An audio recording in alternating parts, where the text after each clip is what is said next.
Welcome back, everyone. JJ Truman is back with us today. She is a psychiatric mental health nurse practitioner, and we're talking a little bit about seasonal affective disorder.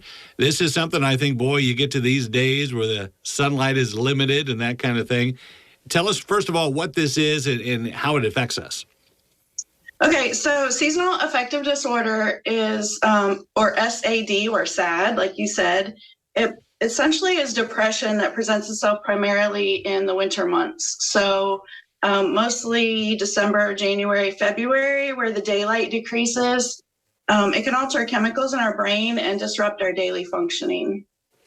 Yeah, you bring up a very good point. So for us, if we might be experiencing SAD, are there things to look for out of the ordinary that might say, okay, that's a symptom of SAD right there?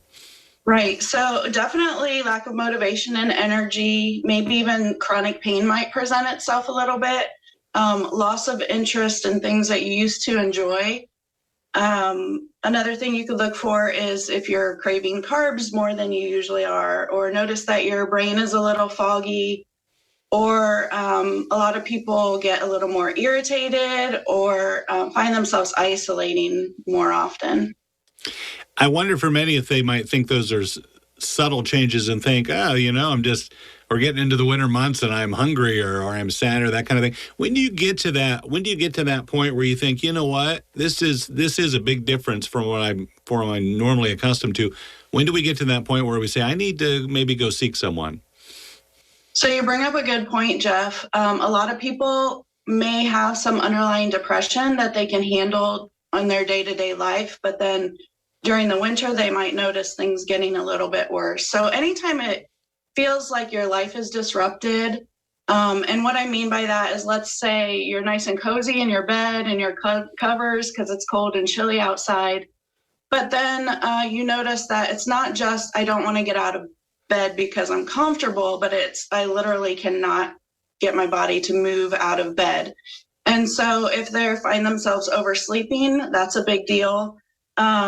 And then just if you're not accomplishing things that you would normally need to accomplish, like at your job or in your home, things that on a normal daily basis you're just struggling to complete. And winter is about 3 months, right? So that's 12 weeks, so not very long.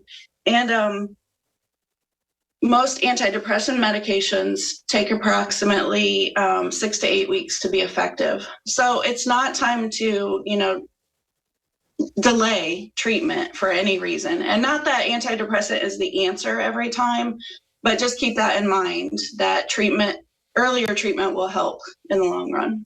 Are there a range of things you guys might do? We talked about the medicinal part of it. I had a friend years ago who swore by some kind of lights that helped him get that light back into his life. Are there a range of things that you guys might use? Okay, so there's a lot of treatments for SAD that are non-medicinal. Okay, so as you mentioned, the light box is probably number one, and you want to make sure you have a good light box. It needs to be at least 10,000 LUX, which is the measurement there, and it needs to filter out most UV rays. And the reason for that is, it mimics daylight, and so that's what we're trying to get during these winter months, especially here in Northwest Ohio.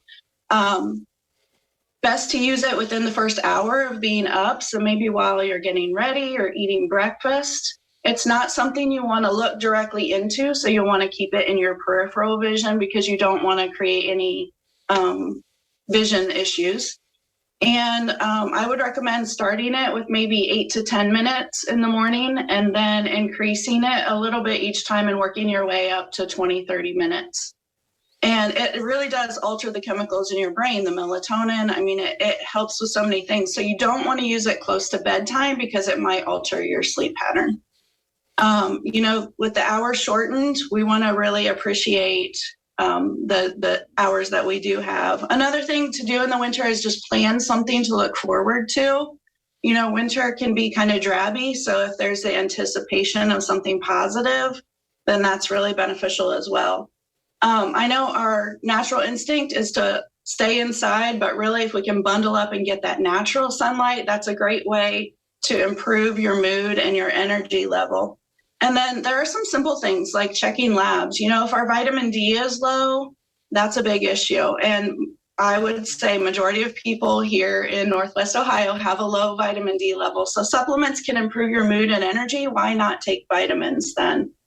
All of those things, and just being grateful, showing gratitude for the things we have, right? Like, I'm grateful I can take a deep breath into my lungs. I'm grateful that I have a floor to stand on when I get out of bed in the morning. I'm grateful that I have, food that I can eat and family that I can keep in touch with. Yeah, it certainly makes sense. JJ, it's been great information, and we'll seek help if we get to that point. Thank you so much for that. We appreciate it.